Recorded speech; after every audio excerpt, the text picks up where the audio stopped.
जय हिंद दोस्तों, Sandeep tricky math special YouTube channel में आप सभी का स्वागत है।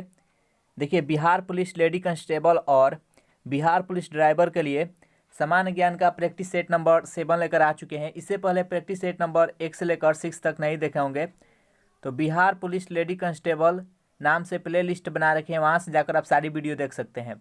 इस प्रैक्टिस सेट में भी हम सामान्य ज्ञान का टॉप 40 क्वेश्चन देखने वाले हैं, जो कि आपके एग्जाम के व्यू से बेहद इंपॉर्टेंट रहने वाला है। तो इस वीडियो को अंत तक देखिएगा और अंत में कमेंट करके बताइएगा कि इन 40 प्रश्न में से आप कितने का सही जवाब दे पाए हैं। तो वीडियो स्टार्ट करते हैं और चलते हैं हम प्रश्न की तरफ।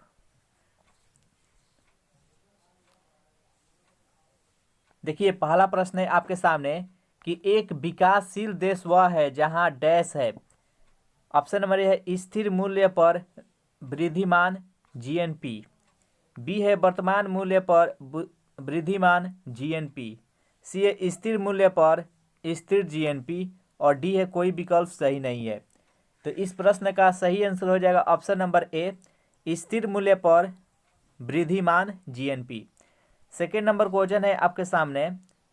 देखिए, दिया हुआ है कि भारत में प्रति व्यक्ति आय 1867 से लेकर 1868 में 20 थी। पहली बार यह डैश ने सुनिश्चित किया था। M G Ranade, B A sir W Hunter, C A R C Dutt और डी है दादा भाई नौरोजी। तो इस प्रश्न का सही आंसर हो जाएगा ऑप्शन नंबर डी, दादा भाई नौरोजी। थर्ड नंबर क्वेश्चन है, ये प्रश्न है कि निम्न में से कौन सा शासक संगम राज्य चेर से संबंधित नहीं था। नेडियोन, बी है उदयन जेराल, सी है नेदुन जेराल और डी है नेडुम।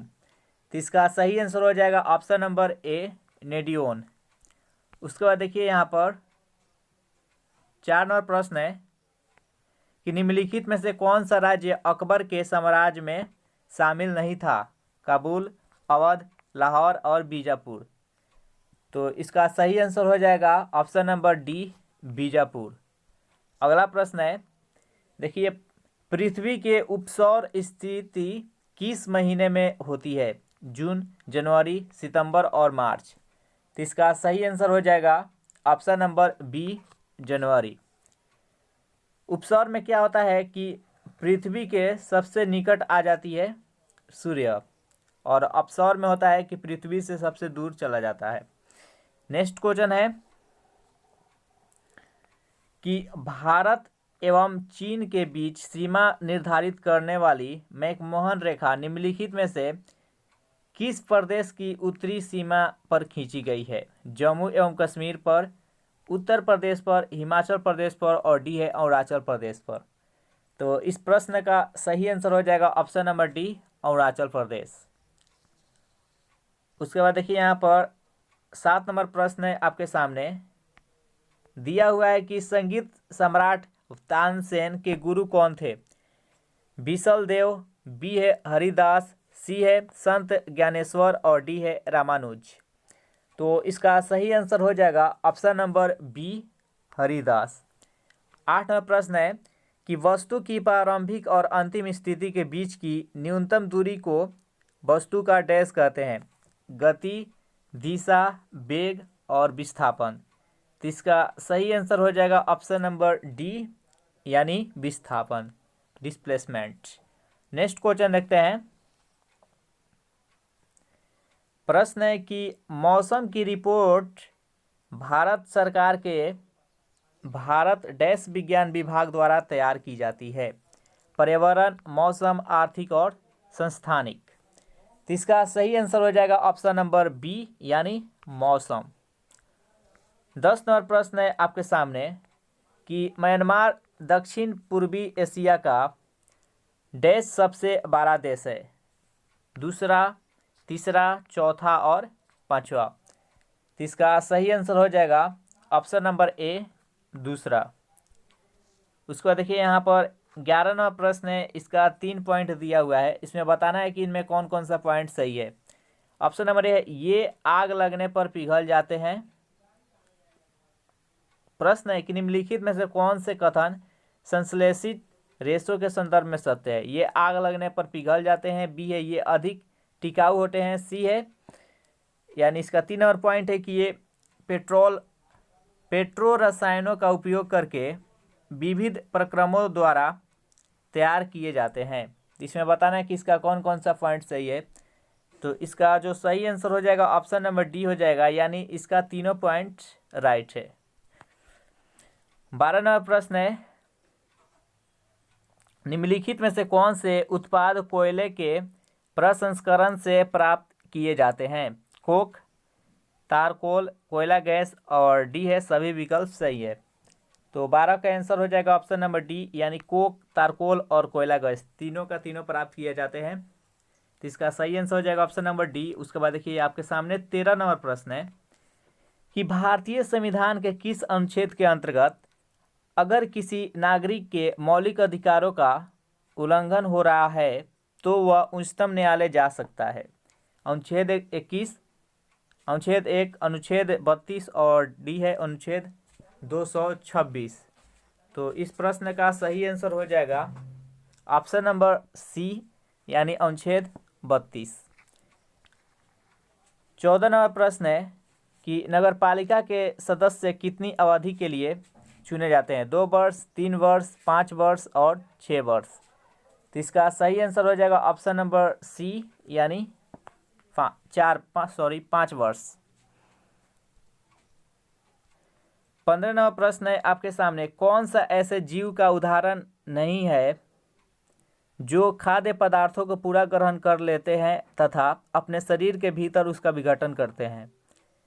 मशरूम, मछली, सांप और छिपकली। तो इसका सही आंसर हो जाएगा option number A, mushroom.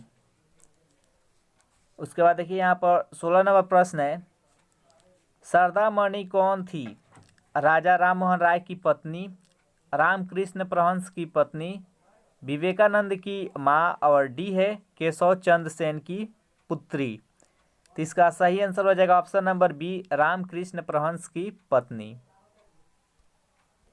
17 number प्रश्न है आपके सामने कि अंग्रेजी भारतीय सेना में चर्बी वाले कारतूस से चलने वाली एनफील्ड और राइफल कब शामिल की गई? नवंबर 1856, दिसंबर 1856, जनवरी 1857 और डी है फरवरी 1857। तो इसका सही आंसर हो जाएगा ऑप्शन नंबर सी, जनवरी 1857।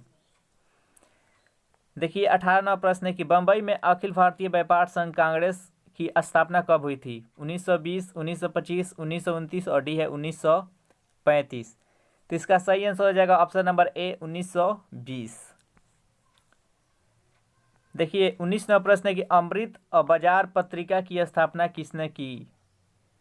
गिरीश चंद्र घोष, बी है हरीश चंद्र मुखर्जी, सी है SN बनर्जी और डी है शिशिर कुमार घोष। तो इसका सही आंसर हो जाएगा option number D, Shishir Kumar Ghosh. देखिए आपके सामने यहाँ पर 20 नंबर प्रश्न है, किसने कहा था कि कांग्रेस आंदोलन न तो लोगों द्वारा प्रेरित था न ही यह उनके द्वारा सोचा गया योजनाबद्ध किया गया था? ए है लॉर्ड डॉफरिन, बी है सर सैयद अहमद खां, सी है लॉर्ड कर्जन और डी है लाला लाजपत राय।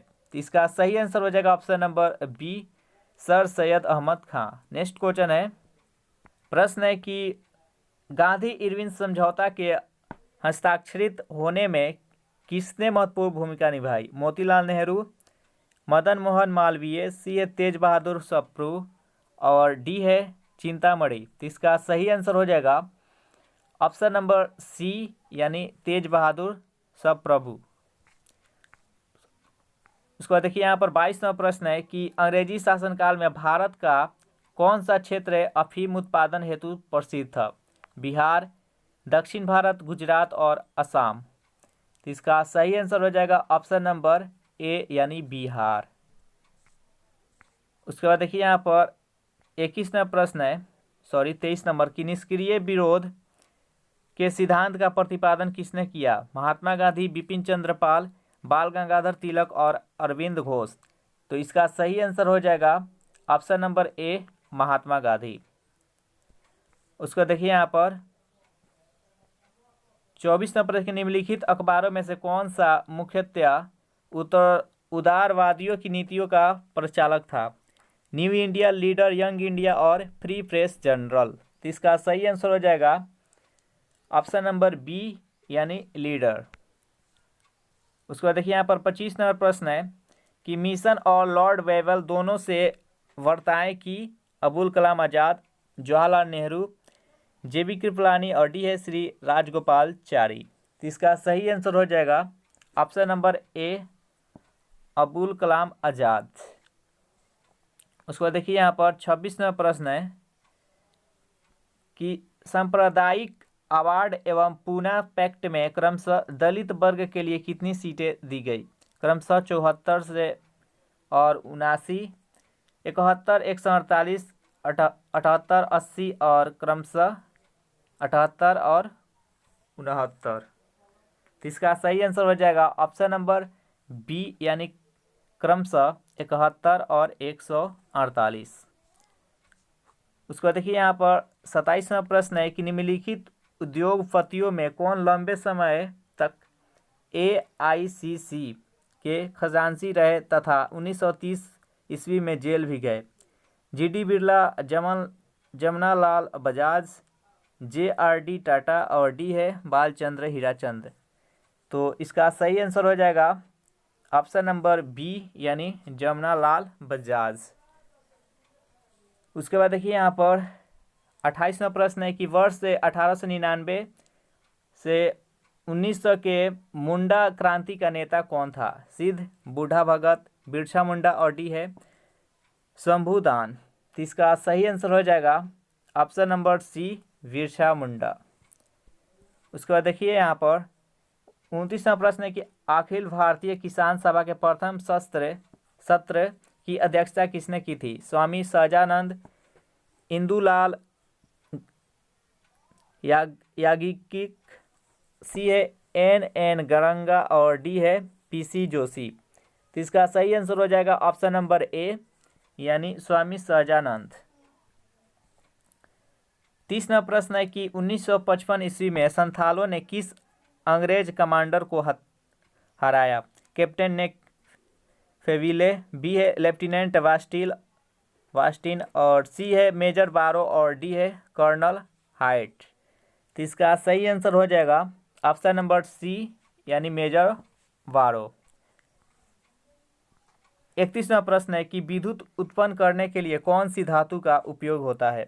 यूरेनियम, लोहा, तांबा और एल्यूमिनियम। तो इसका सही आंसर हो जाएगा ऑप्शन नंबर ए यूरेनियम। 32वां प्रश्न है कि गेहूं की खेती के लिए कौन सा उर्वरक अधिक मात्रा में उपयोग करेंगे? नाइट्रोजन, पोटेशियम, तांबा और लोहा। तो इसका सही आंसर हो जाएगा ऑप्शन नंबर ए नाइट्रोजन। उसके बाद देखिए यहाँ पर 33वां प्रश्न है कि चूहा मारने का जहर किस रासायनिक पदार्थ से बनता है? Ethyl alcohol, methyl isocyanide, potassium cyanide और डी इथाइल आइसोसाइनाइड। तो इसका सही आंसर हो जाएगा option number C potassium cyanide. उसका देखिए यहाँ पर 34वां प्रश्न है कि पीतल में कौन कौन सी धातुएं होती है? तांबा, निकेल जस्ता, मैग्नीशियम जस्ता, तांबा जस्ता। तो इसका सही आंसर हो जाएगा ऑप्शन नंबर डी यानी तांबा जस्ता। उसके बाद देखिए यहाँ पर 35वां प्रश्न है कि एस्पिरिन कहाँ से मिलती है? पेट्रोलियम से, पृथ्वी से, एक पेड़ से और डी है एसिडों की रासायनिक अभिक्रिया से। तो इसका सही आंसर हो जाएगा ऑप्शन नंबर सी एक पेड़ से। उसके बाद देखिए यहाँ पर 36वां प्रश्न है कि मायोग्लोबिन में कौन सी धातु होती है? तांबा, चांदी, सोना और डी है लोहा। तो इसका सही आंसर हो जाएगा ऑप्शन नंबर डी यानी लोहा। 37वां प्रश्न है कि हाइड्रोजन को जलाने से क्या बनेगा? ऑक्सीजन, राख, मिट्टी और पानी। तो इसका सही आंसर हो जाएगा ऑप्शन नंबर डी पानी।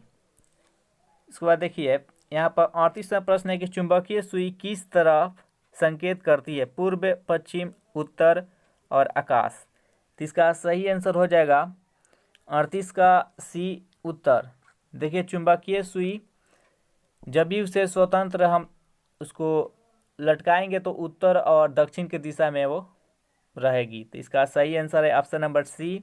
उसके बाद देखिए यहाँ पर 39वां प्रश्न है कि महासागर में ऊंची जल तरंगे कैसे उत्पन्न होती है? भूकंप से, सूर्य से, तारों से और चंद्रमा से। तो इसका सही आंसर हो जाएगा ऑप्शन नंबर डी यानी चंद्रमा से। उसके बाद देखिए लास्ट क्वेश्चन है, अम्ल वर्षा होती है कारखानों से, पेट्रोलों से, कोयला जलाने से और लकड़ी से। तो इसका सही आंसर हो जाएगा ऑप्शन नंबर ए, कारखानों के चलते सबसे ज़्यादा अम्ल वर्षा होता है। तो इस प्रकार से ये 40 महत्वपूर्ण प्रश्न था और आपको बताना है कि 40 में आप कितने का सही जवाब दे पाए हैं। वीडियो आपको अच्छा लगे तो इसको लाइक करें और ज़्यादा से ज़्यादा अपने दोस्तों के पास शेयर करें। और आपसे रिक्वेस्ट है कि अगर इस चैनल से नए जुड़े होंगे तो प्लीज़ इस चैनल को सब्सक्राइब कर ले। Thanks for watching this video. मिलते हैं नेक्स्ट वीडियो में।